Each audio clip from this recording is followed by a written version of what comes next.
We will now have a compensation committee report update by Dr. Pendergrass. As Dr. Pendergrass makes their way to the podium, I would like to remind the viewing public and to our audience that all committee meetings are open to the public. Please visit the MNPS.org website. Go to Board of Education. You can watch past meetings. You can see our meetings calendar, and feel free to come and join us.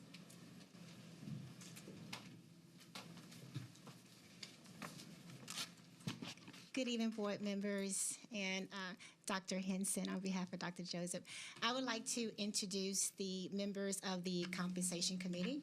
I am Dr. Paula Pendergrass. I am Advanced Academics Resource Teacher at Granbury Elementary, and I co-chair on the committee with Mrs. Cheryl Winters, who is the Director of Strategic Compensation, Dr. Eric Huth, who is the MEA President, Mr. Kenneth Martin, who is the Exceptional Education Teacher at Martin Luther King Magnet, Ms. Anna Shepard, MNPS Board of Education, Ms. Michele Sheriff, who is a 6th grade teacher at H.G. Hill Middle, Dr. Marcy Singer-Gabella, who is MNPS Chief of Staff, and Ms. Lisa Spencer, who is the Director of HR Strategy and Employee Services. And at this time, I'd like to turn it over to Mrs. Michele Sheriff, who is going to go through some slides. Good evening. Good evening. We'll begin with an overview of the current landscape and how we got to where we are today. The 2018 budget cycle proved challenging for Metro Nashville Public Schools, and the 2019 budget cycle will be equally challenging. MNPS has a history of being chronically underfunded. Last year, there were no funds available for cost of living % increase or step increase for the 2018-2019 school year. However, insurance premiums increased, resulting in Metro Nashville teachers facing a net decrease in take-home pay. The committee recognizes this should not have happened. We're considering potential options that have not been fully vetted. The current certificated pay scale doesn't provide for consistent salary increases, which makes it challenging to attract and retain teachers. And that's the goal, is to attract and retain teachers who are currently teaching in our schools. As this board will remember, in 2017, the transition team made a recommendation for MNPS to undertake a compensation study to compare Metro teachers' pay with others in the state and in the nation. In 2018, this board heard the results of that study from Ms. Deborah Story, the head of HR. Through the collaborative conferencing process, Metro Nashville Board of Education entered into a memorandum of understanding with the Metro Nashville Education Association. The MOU on pages 2 and 3 charged the committee with studying the current fiscal landscape and developing recommendations specifically in these areas: adding Veterans Day as a paid holiday, reviewing exception pay, reviewing the daily rate of pay for voluntary workshops and training sessions, and overall salary increase.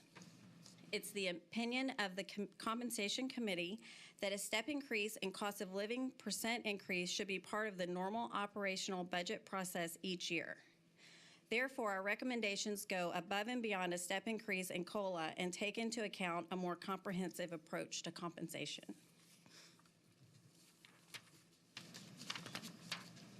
Good evening. I'm going to walk us through the committee's recommendations. Our first recommendation will impact the certificated employees as well as 10 and 11-month school support employees. And it's relative to adding Veterans Day as a paid holiday for everyone. You may not be aware, but while it's on the calendar as an observed day, since it's not on teachers' work schedules as well as the 10 and 11-month school support folks, they're not paid for that day of observance. There was just another day added to the school calendar. So while this would increase the working teacher days calendar to 202 days, we believe this is an important measure that will impact not only employee morale as well as the environment in the schools. The estimated cost for that for this coming year is $1.9 million. And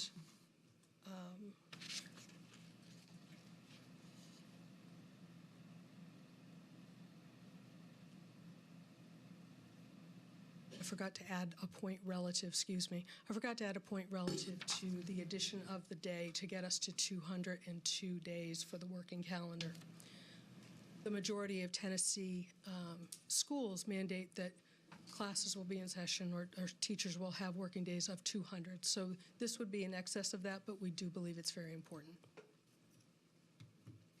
Our second recommendation will have an impact on the certificated employees. And what we're proposing is relative to exception pay. Exception pay is, for example, anything that happens after hours that's approved and in support of school improvement plans, extended learning, things of that nature. The current rate was established in 2010, and it sits at $25 an hour. There's a provision in the MOU with the MNEA that it provides for a consideration of this being raised to $45 an hour. What the committee is representing is, to be reasonable, a phased approach. So our ask and our recommendation is that for the next year it be considered that it move from $25 to $35, excuse me, with an additional incremental increase the following year, and thereafter, every couple of years, look at that rate to ensure that it remains where it needs to be. The estimated cost for this coming year is $1.2 million. And with this recommendation, as with the following, the subsequent recommendations, we're not going to be making predictions around what estimated costs for out years would be. So I'm just going to be speaking to the cost for 1920.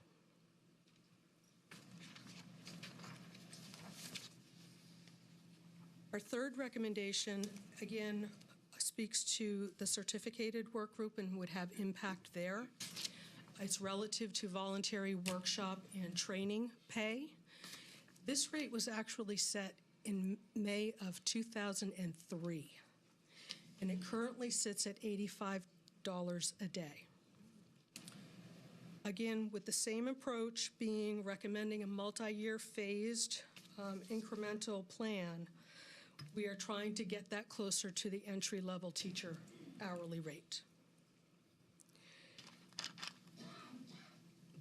Once we get to 22-23, our hope is that it would be tied to that entry-level or bachelor's 0 years of experience rate for ease of administrative purposes and just to stay on track.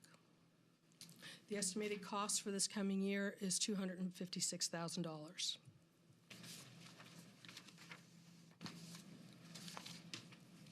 Our fourth and final recommendation will impact all employees. And we're proposing that the 218 pay scale study that Michele referenced, that the recommendations from that study be implemented. And this would help to achieve best practice around scale modeling and also address issues in the current scale. At this point, I bring your attention to a handout in your packet. There's a current pay scale, and you'll note in the red bracket, for example, that someone with 6 years of experience will have the same effective wages for 5 years currently until they progress into that 11-year rate. And there are many other examples that you can see as you scan through the tracks of this same type of occurrence. But the scale standardization that we're recommending will take care of this and address this issue, because this does have impact relative to attraction and retention. The cost estimate for this practice, which we currently do not recommend or anticipate will be available to us in the next coming year. But just so you know, the current cost of that is $31.5 million. So that's very sizable. We recognize it's going to take a lot of planning and consideration and work, collaboration to understand and get that to a place where we can actually implement it. But we wanted to make you aware of it so that that work can begin to be engaged with.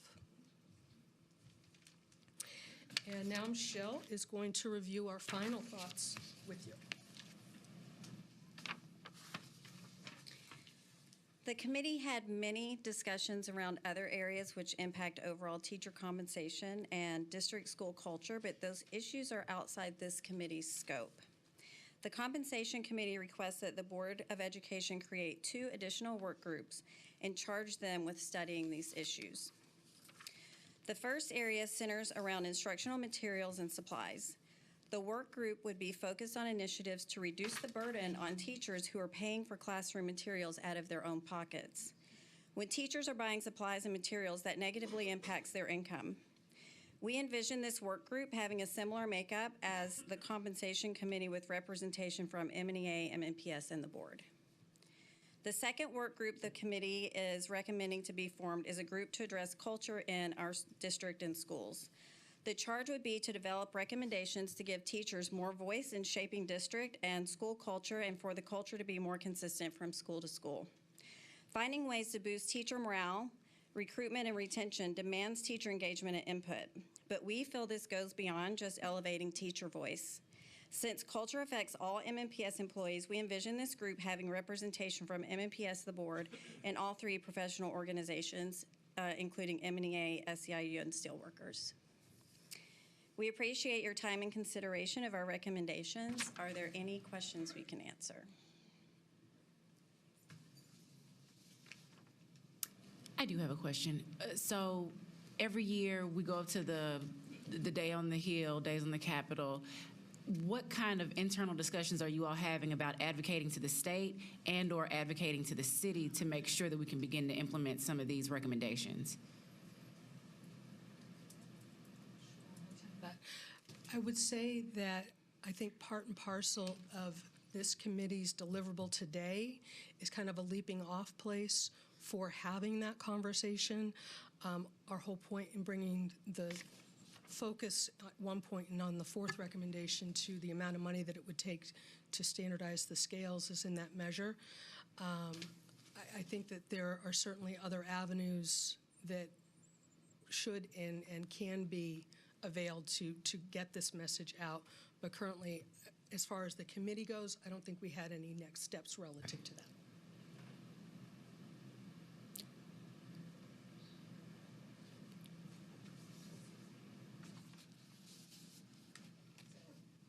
We actually spent a significant chunk of time talking about advocacy and the need to educate members of the MNEA, teachers, all of our employees about how the dynamics of compensation work.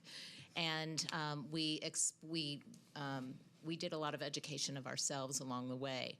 So I would agree that we see this as a jumping off point. We would strongly recommend that we figure out a set of tools to support employees and staff and this board in having this conversation with a variety of constituencies. It's just important. We all need to be on the same page, sharing with people what our budget situation is and what the impact is on teacher retention and ultimately the learning outcomes of our students.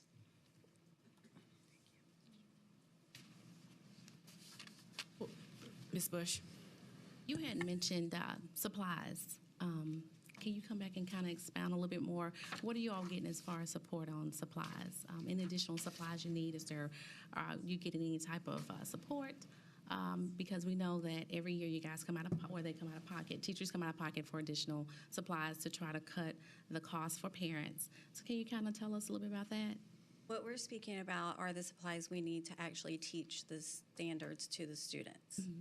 And it varies on what subjects you teach. So, for example, I teach science and social studies.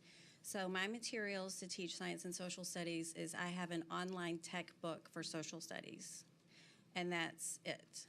So then you have to have computers so students can access that.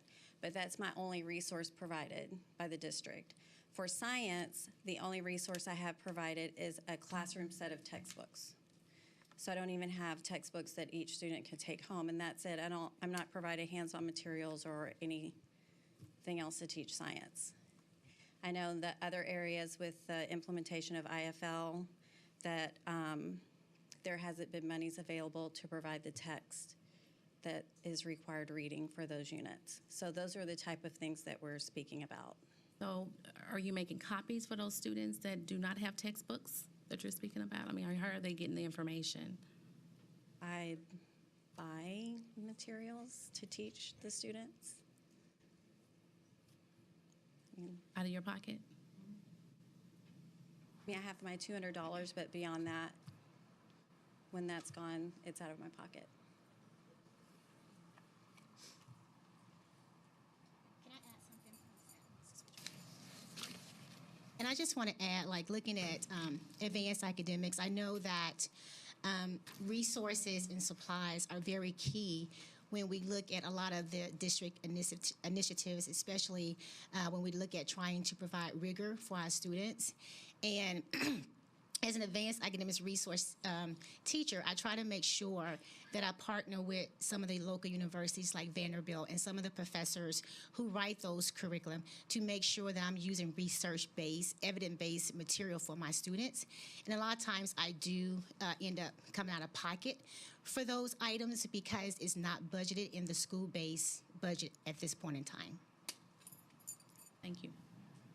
Also, an equity issue of what students are getting in my classroom at another school, they may not be getting the same experiences, is another conversation that we had. Mr. Pinkston? I just want to say thank you to the members of the committee for all the work you've done. You know, as everybody knows, this problem was not created overnight, nor will it be solved overnight. But one of the things that we talked about today in Budget Committee and talked about in retreats and talked about in other venues is the need for this board to do a better job of advocating for the resources that it'll take to run a world-class system of public schools in the future. I just want to invite you all to stay at the table with us as we move the conversation to the courthouse with the mayor, the council. The more we can start saying in one refrain that we are a chronically underfunded school system, defining the problem, we'll get to solutions. So thank you for your patience, for all your hard work, not just members of the committee, but every teacher in the room and in the school system. It's much appreciated, and we're going to do our best. Well, yes, thank you all so very, very much for these recommendations, for wanting to be, like you said, at the table with us. We will do our best to help out, so thank you for all that you're doing. And it's not lost on me that not only are you educating our students every day, but then you're here tonight. You're meeting in task force meetings. You're making recommendations, and these are not easy recommendations to make or to implement, but we appreciate this, so thank you very, very much.